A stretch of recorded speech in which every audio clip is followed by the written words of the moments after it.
Boa noite, meus irmãos, ouvintes, aqueles que têm nos acompanhado pela nossa página na internet, que Deus possa estar abençoando-os, dando-lhes também aquilo que deseja os vossos corações, concedendo-lhes também a tranquilidade necessária para que vocês possam superar as adversidades pelas quais nós estamos vivenciando. Eu quero mandar um abraço aos irmãos, a todos os irmãos que estão nos seus lares, que Deus possa estar abençoando-os ricamente e que vocês possam também aproveitar esse tempo para se dedicarem à leitura, rever os nossos estudos e manter essa nossa comunhão que necessitamos ter com aquele que é o nosso Deus, com aquele que é o nosso Senhor, com aquele que é o nosso refúgio, que é o nosso escudo, que é a nossa rocha.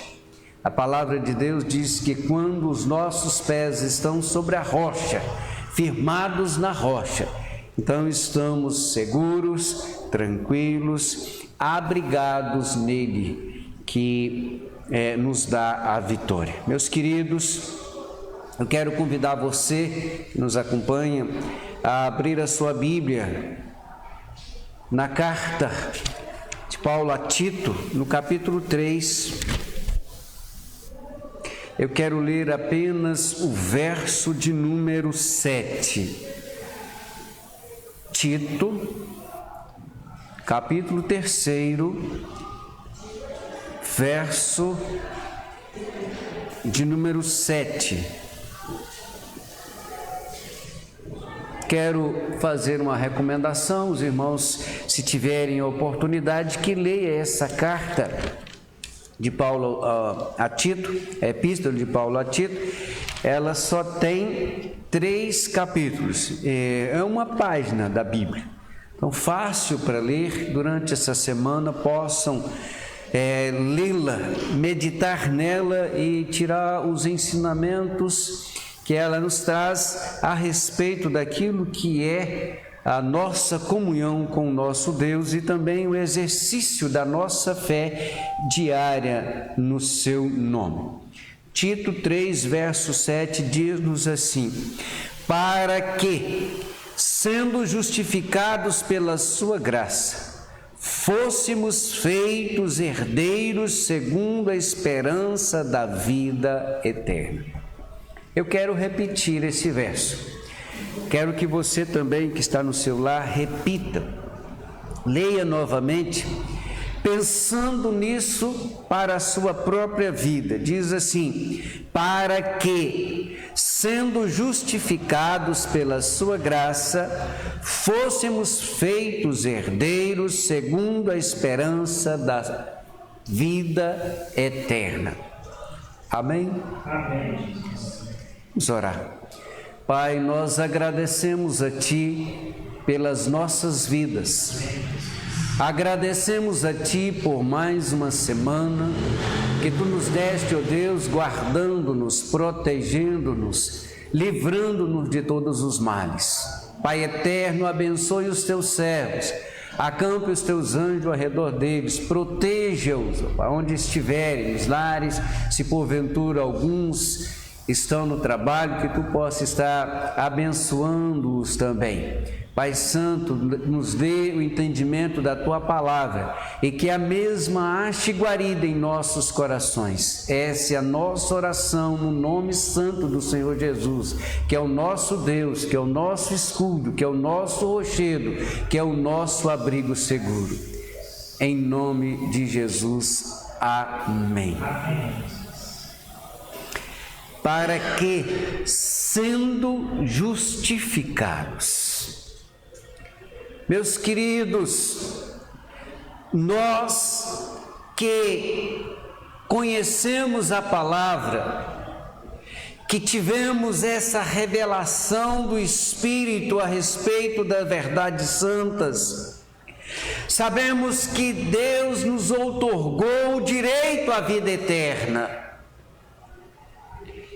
Ele disse que todo aquele que creu no seu nome tem a vida eterna, e que essa esperança nunca saia do seu coração, da sua mente, do seu entendimento, porque é uma promessa de vitória. Mas Paulo chama-nos a atenção dizendo: não é pelos vossos méritos, porque pela ação humana, pelas obras que nós praticamos, pelos nossos méritos, por mais que achemos que somos bondosos, não construímos para a vida eterna.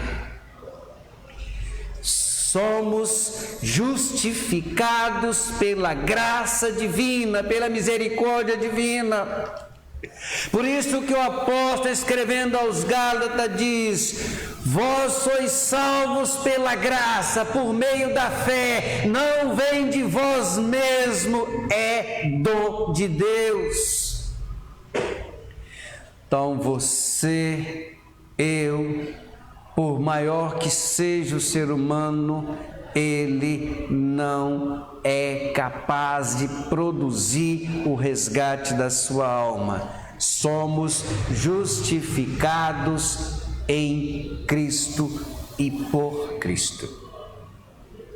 Por isso que quando nós estudamos a doutrina da salvação, nós compreendemos que ela passa por estágios.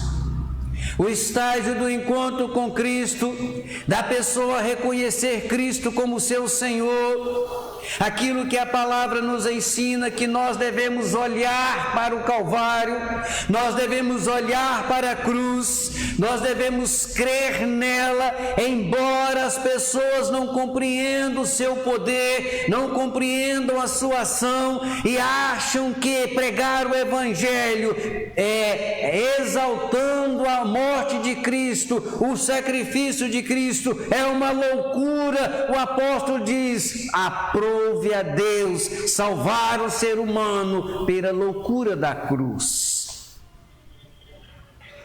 Então, quando nós olhamos para Jesus, quando nós exercitamos nele a nossa fé, quando nós compreendemos o seu plano para resgatar-nos, quando nós compreendemos que não somos merecedores dessa graça, quando nós compreendemos que Jesus veio, suportou a cruz, venceu a morte, ressuscitou, e crendo nele, então damos o primeiro passo para compreender esse grande mistério da salvação humana.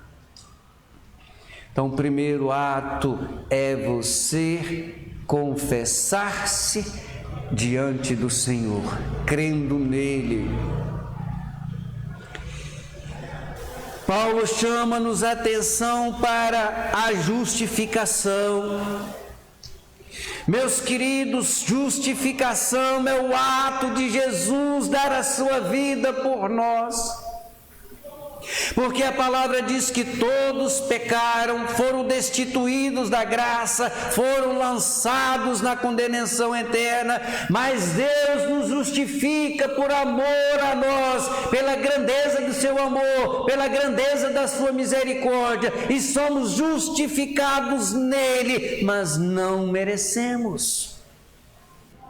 A justificação é um ato dado por Deus, é feita na cruz, é feita por Cristo. Somos justificados para sermos com Ele um. Por isso nós somos então cordeiros com Ele. Temos essa certeza, porque essa justificação é imerecida, embora não merecendo, Deus nos justificou pela sua graça. E Paulo diz assim: para que você seja herdeiro. E nós sabemos o que é ser herdeiro, né? Quando a pessoa ela é dotada de muitos bens, Então, quando morre, deixa a herança para os seus descendentes. Paulo nos ensina que nós fomos feitos herdeiros com Cristo, mas não diz assim de bens, não diz de abundâncias materiais, diz da esperança de vida eterna. E nada nos satisfaz mais do que sermos sabedores de que temos uma herança, de que temos uma esperança, de que aquele que nos amou, nos resgatou, dando-nos o privilégio de sermos com Ele para estarmos com Ele naquele grande banquete, porque cremos no Seu nome, o declaramos como Deus, o exaltamos como Deus, o glorificamos como Deus, o temos como Senhor das nossas vidas, confessando como aquele que pode fazer com que a nossa vida tenha sentido. Aí Paulo acrescenta no verso 8, olha, fiel é esta palavra. Fiel no sentido de verdade, fiel no sentido de que ela há de se cumprir, fiel no sentido de que aquele que prometeu jamais deixará de cumprir. Ele mesmo disse, olha, as minhas palavras não passarão, e vocês têm mansões celestiais construídas para vocês, prometida para vocês, e que se não fosse assim, eu diria, vou preparar-vos lugar por tê-las lá, então um dia virei e os levarei para que onde eu estiver, estejai vós também. Somos herdeiros dessa promessa, somos herdeiros dessa esperança, somos tomados por essa esperança, temos essa convicção, por isso que a palavra diz, nada pode tirar a alegria do crente. Nada pode tirar a alegria do coração do cristão. Mesmo as tribulações, as angústias, os sofrimentos, nada pode tirar a nossa alegria. Por isso que Paulo, escrevendo aos Romanos, no capítulo 8, ele diz esse hino de vitória, ele declama essa poesia dizendo, ora, nada pode tirar a nossa alegria, nem a morte, nem a angústia, nem o sofrimento, nada desse mundo pode resgatar essa esperança que faz com que nós marchemos firme rumo a esse encontro glorioso que todo aquele que creu terá com o seu Senhor. Paulo diz, fiel é esta palavra. Fiel no sentido de que há de se cumprir. E nós sabemos o que é fidelidade. Se eu tenho um compromisso com alguém, então eu, na minha fidelidade, cumpro com aquilo, e o retorno é, olha, foste fiel, porque prometeu e cumpriu. É isto que nos chama a atenção, o Evangelho Santo, para que creiamos neste que é o nosso Senhor, que Ele é fiel e que não nos deixará presos os nossos temores. Mas Paulo chama-nos a atenção também para essa grandeza do amor de Deus para conosco. Meus amados, de tudo que a criatura humana pode receber desse Pai misericordioso, talvez nada seja mais tão inexplicável e maravilhoso do que essa promessa de que temos com Ele uma vida eterna, de que teremos com Ele uma vida eterna, de que esse poder transformador fez com que a minha vida, a sua vida e todos que creram nele tenham sentido, tenham essa esperança, tenham esse mesmo sentimento, tenham essa mesma fé e há de encontrar-se com Ele para aquele reinado glorioso por toda a eternidade. Paulo nos ensina que esse tremendo poder está em ação quando Deus eterno se inclina a fim de encher-se da misericórdia e atender-nos nas nossas necessidades, atender o desvalido no seu sofrimento, atender o desvalido na sua súplica, porque a palavra diz que aquele que pede recebe, aquele que busca acha, aquele que bate abrir-se-vos-á. Meus amados, nós não podemos deixar de crer. O homem, o ser humano, mesmo caído no lamaçal pela fé no Senhor, pode mudar a sua vida, pode transformar a sua vida, pode dar sentido à sua vida, pode fazer com que a sua vida tenha sentido quando ele aceita Cristo como Senhor e Salvador da sua vida. Tudo muda, tudo muda. E os seus passos se tornam firmes, firmados na rocha. Mas quando a pessoa está longe de Cristo, ele então não compreende essas coisas. O irmão disse que pecar hoje é motivo de lucro, e que as pessoas enriquecem explorando o pecado, a fraqueza.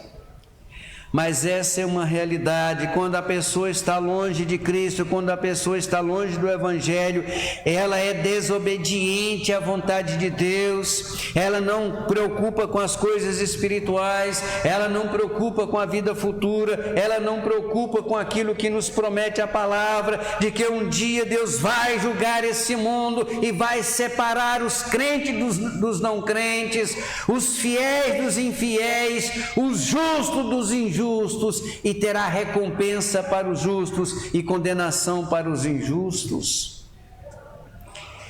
Quando a pessoa está longe da graça, ele está no caminho largo. E a palavra diz que o caminho largo é um caminho que conduz à perdição. O caminho largo, ele conduz à condenação. Quando a pessoa está longe de Cristo, ela procura satisfazer a si mesmo, e essa satisfação da carne afasta de Deus, porque tudo aquilo que satisfaz a carne entristece o espírito. Por isso que Paulo diz que o espírito luta contra a carne contra o espírito. Mas quando nós somos tomados por esse espírito, quando nós somos tomados pela graça divina, nós então fazemos as coisas que são do alto. Mas nós podemos ver nesse ensino de Paulo a Tito que quando nós estamos no Pai, temos recompensas. E a primeira delas é que nós vemos a sua bondade. Vemos a bondade de Deus sobre as nossas vidas. Vemos a sua benignidade. E essa benignidade divina enche-nos de satisfação, porque satisfaz as nossas necessidades, nos alimenta diariamente, nos dá o sono, nos dá a tranquilidade, faz com que nós tenhamos paz de espírito, faz com que durmamos tranquilo em meio às tribulações. Esse ensino também nos ajuda a compreender que Deus nos ama acima de todas as coisas, e esse amor de Deus é incompreensivelmente humana. Somente o Espírito, tomado pelo Espírito Divino, pode compreender a grandeza do amor de Deus. Entendemos o dom da misericórdia. O dom da misericórdia porque nós somos justificados de uma maneira imerecida. Deus nos justifica porque Ele é bondoso, Ele é misericordioso, e quando nós compreendemos a misericórdia divina, a grandiosidade dessa bondade, então nós o glorificamos, nós o exaltamos, nós queremos adorá-lo de todo o coração, nós queremos que a nossa vida seja motivo da sua alegria, porque Ele toma-nos para si e nós nos tornamos então felizes nele. Essa carta também nos ensina que fomos criados por Deus para a sua própria satisfação. Meus amados, quando o amor de Deus é compreendido e quando nós entendemos aquilo que nos ensina o Evangelho, a nossa alma ela é regenerada. Regenerar-se é nascer de novo. Regenerar é você ter parte do seu corpo perdido e ele regenera. Regenerar-se é a sua alma que estava morta, reviveu, nasce novamente. Por isso que Jesus disse a Nicodemos: vos é necessário nascer de novo. Nascer de novo é regenerar-se, é transformar-se, é ser uma nova criatura. É isso que a lavagem do Espírito faz nas nossas vidas. Mas é necessário crer. É necessário entender que esse poder que vem do alto, ele transforma as nossas vidas. Quando nós estamos com os pés na rocha, nós somos renovados a cada manhã. E essa renovação a cada manhã é necessária. Deus nos ensina que nós devemos cada dia mais marchar, andar, estar mais próximo a Ele. E então, quando nós nos renovamos espiritualmente a cada manhã, nós então esquecemos as coisas que atrás ficaram. E nós nos colocamos diante do Senhor dizendo: Senhor, as coisas para trás não importa, nós queremos marchar firme, seguir firme, olhando para Ti como autor e consumador da nossa fé. Meus amados, Paulo chama-nos a atenção para a fidelidade não nossa, mas de Deus. Ele diz: fiel é esta palavra. Ele está confirmando: olha, se não fosse verdade, eu não estaria ensinando. Paulo chama-nos a atenção para a fidelidade divina, e essa fidelidade nos alcançou, por isso que ele diz que nós também devemos ser fiéis. E aí sim, desfrutamos daquilo que é a promessa do Evangelho. Primeiro, traz perdão para as nossas vidas. E ao sermos perdoados, Ele traz-nos esperança de que nós teremos um encontro com Deus. E depois diz: vós sois filhos, vós sois herdeiros, e só quem é filho pode herdar. Só quem é filho pode herdar. Não tem direito à herança quem não é filho. Ou alguém já herdou algo que pertencia a outra família. Por aquilo que nós conhecemos da lei, não. A lei diz que só tem direito à herança quem é filho. Quem não é filho não tem direito à herança. falamos de vida eterna. Se tu podes crer, verás a glória de Deus. Se tu podes crer, verás a glória de Deus. Vamos concluir. Eu quero pedir, irmã Graça, esteja orando ao Senhor, encerrando as atividades desta noite. Santo Deus e eterno Pai, nesta hora, meu Deus, mais uma vez nós chegamos diante de Ti, meu Deus, para Te agradecer por estar aqui nesta noite na casa do Senhor, juntamente, Pai, com nossos irmãos. Ó Deus querido, abençoa, Pai, aqueles que não puderam vir, onde quer que eles estejam nesta hora, que o Senhor possa estar cuidando deles também. E aqueles, ó Deus, que estão enfermos nos hospitais, nos leitos nesta hora, que estão clamando por Ti, ó Deus, que o Senhor possa nos curar, meu Deus, abençoar, salvar aqueles que estão necessitados, ó Deus, de ser salvos, curar e libertar. Amém, Deus. Ó Deus querido, abençoa cada um, ó Pai, que veio aqui nesta noite, que todos possamos sair daqui hoje, ó Pai, cheio da Tua graça, cheio do Teu Espírito Santo, ó Deus. Amém, Deus. Obrigado, Senhor Deus, pela mensagem que o Senhor colocou nos nossos corações, que nós possamos, ó Pai, levar aquelas pessoas que ainda não Te conhecem. Assim seja, Deus. Ó Deus Santo, nos dá uma semana de paz na Tua presença, nos livra, ó Deus, de todo mal, toda enfermidade, que o Senhor possa estar nos guardando e nos protegendo. Amém, Para Deus. que nós possamos estar de volta, ó Pai, no domingo na Tua casa. Assim seja, É Deus. melhor te servir. Ó Deus, muito obrigado. E agora, Deus, nós Te pedimos, perdoa, Deus, os nossos pecados. Em nome do nosso Senhor e Salvador Jesus Cristo. Amém. Amém, Deus.